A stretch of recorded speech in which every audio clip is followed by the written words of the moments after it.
Post colonial ലിറ്ററേച്ചറിൽ Indian site on the edge of Tonita pasture written by Andrew സുക്നാസ്കി.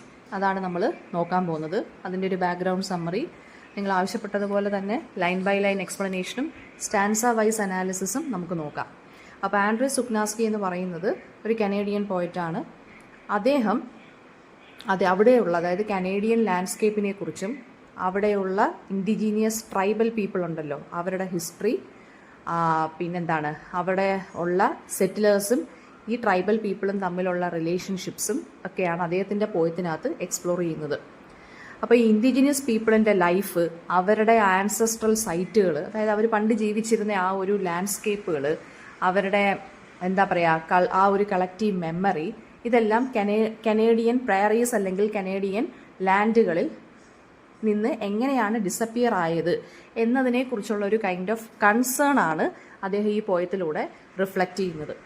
അതായത് indigenous പീപ്പിളും അവരുടെ life സ്റ്റൈലും അവരുടെ ആ മെമ്മറിയും അവരുടെ ആ ലാൻഡും അവരുടെ കൾച്ചറും അവരുടെ റിച്വൽസ് അവരുടെ ട്രഡീഷണൽ ലൈഫ് സ്റ്റൈൽ, ഇതൊക്കെ എങ്ങനെയാണ് ഇറേസ്ഡ് ആയി പോയത് അല്ലെങ്കിൽ ഇറേസ്ഡ് ആയി പോകുന്നത് എന്നുള്ളതാണ് അദ്ദേഹം ഇതിനകത്ത് പഠിക്കാൻ ശ്രമിക്കുന്നത്.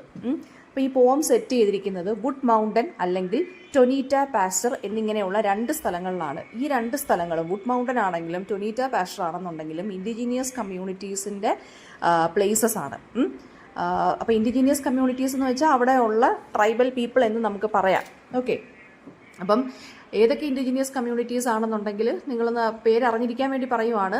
സാൻഡേ എന്ന് പറഞ്ഞ ആളുകളുണ്ട്, SANTEE, ഗ്രോസ് വെൻഡ്രെ എന്ന് പറഞ്ഞ ആളുകളുണ്ട്. അപ്പോൾ ഇങ്ങനെ 2-3 കാറ്റഗറീസിലുള്ള ആളുകളെ കുറിച്ച് അല്ലെങ്കിൽ അവരുടെ കമ്മ്യൂണിറ്റീസ് ആണ് ഈ വുഡ് മൗണ്ടൻ അല്ലെങ്കിൽ ടൊനീറ്റ പാസ്ചർ എന്നുള്ള സ്ഥലത്ത് താമസിക്കുന്നത്.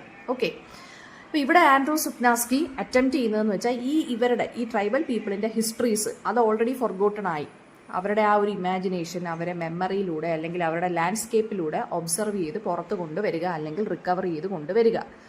ദെൻ അപ്പോൾ ഈ പോയത്തിനകത്ത് നമുക്ക് കാണാൻ സാധിക്കുന്ന ചൈൽഡ്ഹുഡിനെ കുറിച്ച്, അതായത് ഈ ട്രൈബൽ പീപ്പിളിൻ്റെ അവരുടെ പേഴ്സണൽ മെമ്മറീസ് ഉണ്ടല്ലോ, ഫിഷിംഗ്, ബോയ്ഹുഡ്, അവരുടെ കുട്ടികളുടെ ആ ഒരു ഇത് ചൈൽഡ്ഹുഡ്, പിന്നെന്താണ് അവർ യൂസ് ചെയ്തിരുന്ന കാര്യങ്ങളുണ്ടല്ലോ, അവർ യൂസ് ചെയ്തിരുന്ന ടൂൾസ്, അവരുടെ ലൈഫുമായിട്ട് ബന്ധപ്പെട്ട ഒബ്ജക്ട്സ്, അതുപോലെ തന്നെ അവരുടെ കമ്മ്യൂണിറ്റിയിൽ ഉണ്ടായിരുന്ന അസുഖങ്ങളെക്കുറിച്ച്, സ്മോൾ പോക്സ്, മൈഗ്രേഷൻ, പിന്നെ അതുപോലെ തന്നെ സ്റ്റാർവേഷൻ, പിന്നെന്താണ് ഇതിനെക്കുറിച്ചൊക്കെയാണ് പോയിട്ട് വളരെ റെസ്പോൺസിബിൾ ആയിട്ട് ഇവരുടെ ഒരു ഹിസ്റ്ററി, ഇവരുടെ ചരിത്രമാണ് ഇതിനകത്തൂടെ പറയാൻ ശ്രമിച്ചിരിക്കുന്നത്. അപ്പോൾ ഇവിടെ അൾട്ടിമേറ്റ്ലി പോയം എന്ന് പറയുന്നത് ഇവർ താമസിച്ചിരുന്ന ഈ ഒരു ലാൻഡ് അല്ലെങ്കിൽ ഇവരുടെ ലൈഫ് സ്റ്റൈൽ എന്ന് പറയുന്ന ഒരു മെമ്മറിയായി മാറിക്കൊണ്ടിരിക്കുവാണ്. അതും പക്ഷേ ഡിസപ്പിയർ ആയിക്കൊണ്ടിരിക്കുവാണ്. സോ ഈ ഫൊർഗോട്ടൻ ആയിട്ടുള്ള ഇൻഡിജീനിയസ് പീപ്പിളിൻ്റെ പാസ്റ്റിനെ വിസിബിൾ ആക്കി മാറ്റുക എന്നുള്ളതാണ് അദ്ദേഹം ഇവിടെ ചെയ്തിരിക്കുന്നത്. അപ്പോൾ നമുക്ക് ലൈൻ ബൈ ലൈൻ അനാലിസിസ് പോലെയാണ് ഞാൻ പറയാൻ പോകുന്നത്. അപ്പോൾ സ്റ്റാൻസ 1 അല്ലെങ്കിൽ ലൈൻ ബൈ ആ ഒരു സ്റ്റാൻസ 1-നകത്തുള്ള ലൈൻസ് 1 to 13 വരെയുള്ള ലൈൻസ് നമുക്ക് നോക്കാം. അപ്പോൾ ഫസ്റ്റ് ലൈനകത്ത് പറയുന്നതെന്ന് വെച്ചാൽ ഒരു ബേർഡിൻ്റെ സോങ്ങിനെ കുറിച്ചാണ് പറയുന്നത്, മെഡോ ലാർക്സ് സോങ്. അപ്പോൾ ബേർഡിൻ്റെ സോങ് സിഗ്നൽ ചെയ്യുന്നതെന്ന് വെച്ചാൽ സ്പ്രിങ് വരുവാണ്, അത് ആ ഒരു നാച്ചുറൽ സെറ്റിങ്ങിനെ എസ്റ്റാബ്ലിഷ് ചെയ്യുവാണ്. സ്പ്രിങ് വരുന്നു, വാട്ടർ വളരെ ജെന്റിലായിട്ട് വുഡ് മൗണ്ടൻ എന്നുള്ള സ്ഥലത്ത് നിന്ന് ഒഴുകുവാണ്. വുഡ് മൗണ്ടൻ എന്ന് പറയുന്ന ഒരു റിയൽ പ്ലേസ് ആണ് കാനഡയിലുള്ളതെന്നാണ് ഇദ്ദേഹം പറയുന്നത്.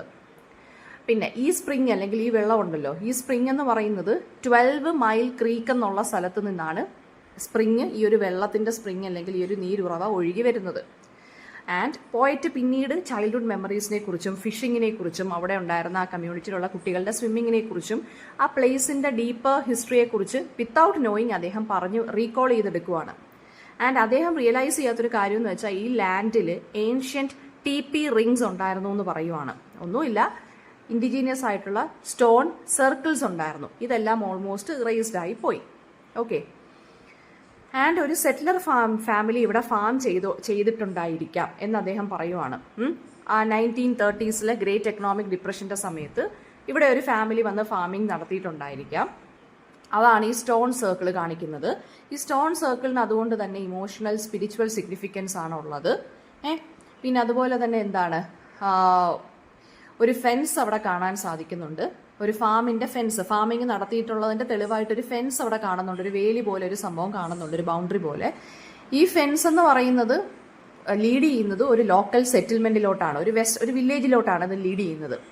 അപ്പോൾ അദ്ദേഹം അവിടെ പറയുന്നതെന്ന് വെച്ചാൽ ഞാൻ ആ വില്ലേജിലാണ് ജനിച്ചത്, വേർ ഐ ഗ്രൂ അപ്പ്. അപ്പോൾ അദ്ദേഹം ഒരു ലാൻഡുമായിട്ടും ഹിസ്റ്ററിയായിട്ടും ഒരു പേഴ്സണൽ കണക്ഷൻ അവിടെ ഉണ്ടാക്കുവാണ്.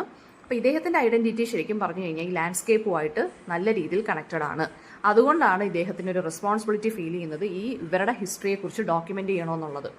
അപ്പോൾ ഈ ലാൻഡിൽ അത് മാത്രമല്ല ഉള്ളത്, ഈ ലാൻഡിൽ വയലൻസും ലോസും നഷ്ടങ്ങളും അവരുടെ സഫറിങ്സും എല്ലാം ഇതിനകത്തുണ്ട്. സോ ആ മെമ്മറീസിനെ റീസറക്റ്റ് ചെയ്ത് കൊണ്ടുവരിക. അപ്പോൾ സ്റ്റാൻഡ്സ് ഓഫ് 1 ചൈൽഡ്ഹുഡ് മെമ്മറീസ്, അവിടെ ഉണ്ടായിരുന്ന സെറ്റിലേഴ്സിൻ്റെ ലൈഫ്, സ്റ്റോൺ സർക്കിൾസിൻ്റെ കാര്യം പറയുന്നുണ്ട്. പോയറ്റ് വിറ്റ്നസ് ചെയ്യുവാണ്, ഒരു റെക്കോർഡ് ചെയ്ത് ഇങ്ങനെ എടുക്കുവാണ് കാര്യങ്ങളെല്ലാം.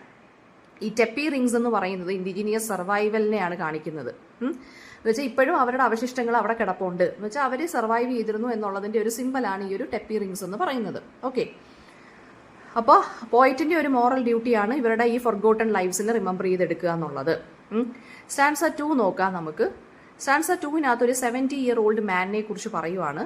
അയാളൊരു ലോക്കൽ ആയിട്ടുള്ളൊരു റാഞ്ചർ ആണെന്ന് പറയുവാണ്. പക്ഷെ അയാൾ പിന്നെന്താണ് സ്റ്റിൽ എനർജറ്റിക്കലി ഹോഴ്സ് റൈഡിങ് ഒക്കെ നടത്തുന്നു. അയാളുടെ മകന് എന്താണ് ഇങ്ങനെയുള്ള ട്രഡീഷണൽ ആയിട്ടുള്ള റാഞ്ചിങ് സ്കിൽസ് ഒന്നും കിട്ടിയിട്ടില്ല, ഇൻഹെറിറ്റ് ചെയ്തിട്ടില്ല അയാളുടെ മക്കൾക്ക്. ആൻഡ് പിന്നെന്താണ് ഇദ്ദേഹം ഈ 70-year-old മാൻ അദ്ദേഹത്തിൻ്റെ ന്യൂ ബോൺ കാറ്റിലിനെ നോക്കുവാണ്. അപ്പോൾ അതായത് ഡെയിലി ലേബർ ഓഫ് റൂറൽ ലൈഫിനെയാണ് ഈ 70-year-old മാനിൻ്റെ ലൈഫ് കാണിക്കുന്നത്. അപ്പോൾ ഈ ലാൻഡിനകത്ത് ഫുള്ള് നാച്ചുറൽ ഇമേജറിയാണ് കാണിക്കുന്നത്. അതുപോലെ തന്നെ ഒരു ഹോക്ക് എന്നുള്ള ബേർഡിൻ്റെ ഇമേജ് വരുന്നുണ്ട്. ആ ഹോക്ക് എന്നുള്ള ബേർഡ് കാണിക്കുന്നത് ആ ഒരു വാച്ച്ഫുൾനെസ്സിനെയാണ്, എല്ലാം നിരീക്ഷിക്കുന്നുണ്ടെന്ന് കാണിക്കുവാണ്. അപ്പോൾ പോയറ്റ് ഇവിടെ ട്രൈ ചെയ്യുന്നതെന്ന് വെച്ചാൽ ഈ ഇൻഡിജീനിയസ് ആൻസിസ്റ്റേഴ്സിന്, ഈ പോയറ്റും ഈ ഇൻഡിജീനിയസ് കമ്മ്യൂണിറ്റിയിൽ പെട്ടൊരു വ്യക്തിയാണ്. അപ്പോൾ അദ്ദേഹത്തിൻ്റെ ഫോർ ഫാദേഴ്സിനെ അല്ലെങ്കിൽ ആൻസിസ്റ്റേഴ്സിനെ ഓർത്തെടുക്കുകയാണ് ചെയ്യുന്നത്. അദ്ദേഹത്തിന് അവരുടെ വോയിസസ് ഇപ്പോഴും കേൾക്കാം എന്നാണ് പറയുന്നത്. ഈ ലാൻഡും ഇങ്ങനെയുള്ള കാര്യങ്ങളെല്ലാം ഇദ്ദേഹം വാച്ച് ചെയ്തുകൊണ്ടിരുന്ന സമയത്ത് ഇദ്ദേഹത്തിന് കേൾക്കാം എന്ന് പറയുകയാണ് പണ്ടത്തെ കാര്യങ്ങളൊക്കെ.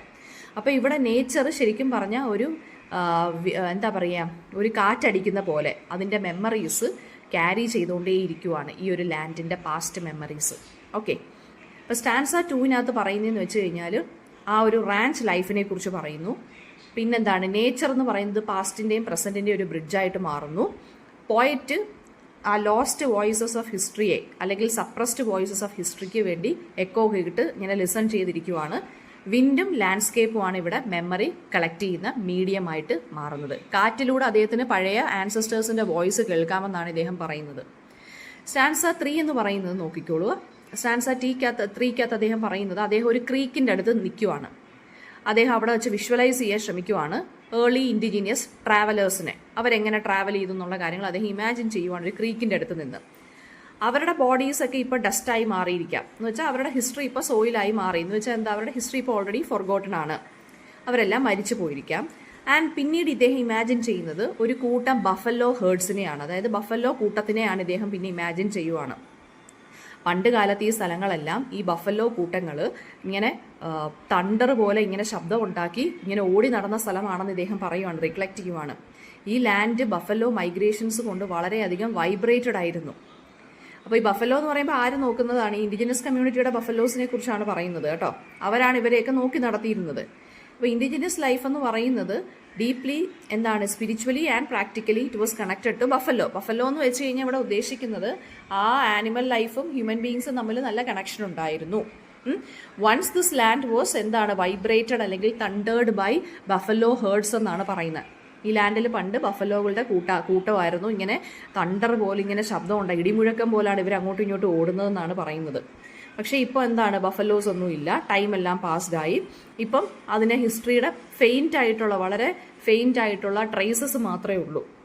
വീണ്ടും അദ്ദേഹം ടിപ്പി റിങ്സ് കാണുകയാണ് ചെയ്യുന്നത്.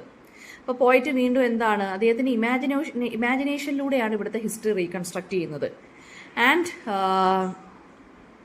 അങ്ങനെ അദ്ദേഹം പറയുവാണ് ഈ ടിപ്പി സർക്കിൾസ് അല്ലെങ്കിൽ ഈ ടിപ്പി റിങ്സ് എന്ന് പറയുന്നത് ഈ ഇൻഡിജീനിയസ് കമ്മ്യൂണിറ്റിയുടെ ഒറിജിനെയാണ് കാണിക്കുന്നതെന്ന് പറയുന്നു. ഓക്കെ, അപ്പോൾ സ്റ്റാൻസ 3 ബഫല്ലോ കൾച്ചറിൻ്റെ കാര്യം പറയുന്നുണ്ട്, ഇൻഡിജീനിയസ് ലൈവ്ലിഹുഡിൻ്റെ കാര്യം പറയുന്നുണ്ട്.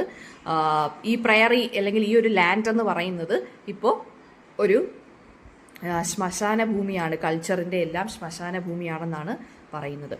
സ്റ്റാൻസ 4 വീണ്ടും he questions who lived at this site. ഇനി ഇവിടെ ആരാണ് താമസിച്ചെന്നുള്ളതാണ്, ഏതൊക്കെ ആൻസസ്റ്റേഴ്സാണ് ഇവിടെ ക്യാമ്പ് ചെയ്തിരുന്നത്. അത് ശരിക്കും പറഞ്ഞാൽ നേച്ചറിന് അല്ലെങ്കിൽ വിൻഡിന് മാത്രമേ അറിയത്തുള്ളൂ.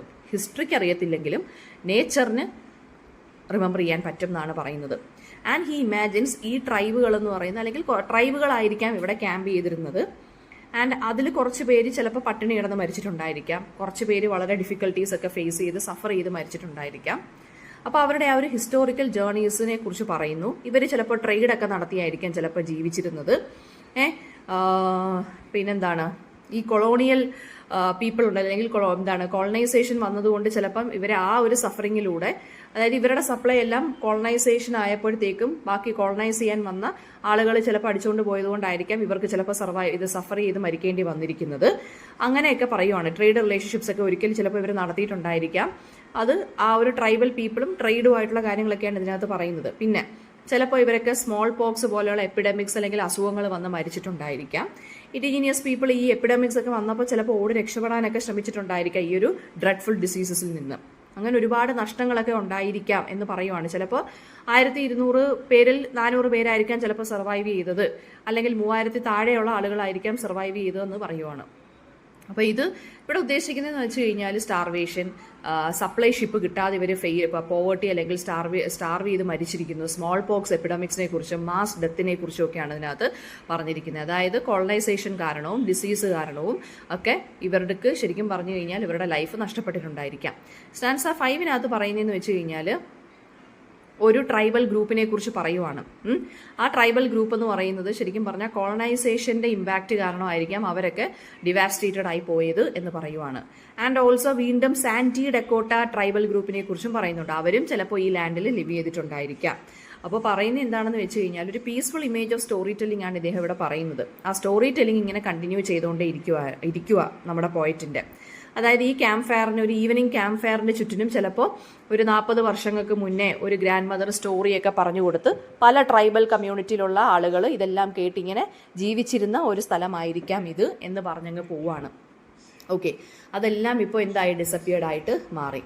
പല ട്രൈബൽ ഗ്രൂപ്പിലുള്ള ആളുകൾ ഇവിടെ വന്ന് താമസിച്ചിട്ടുണ്ടായിരിക്കാം.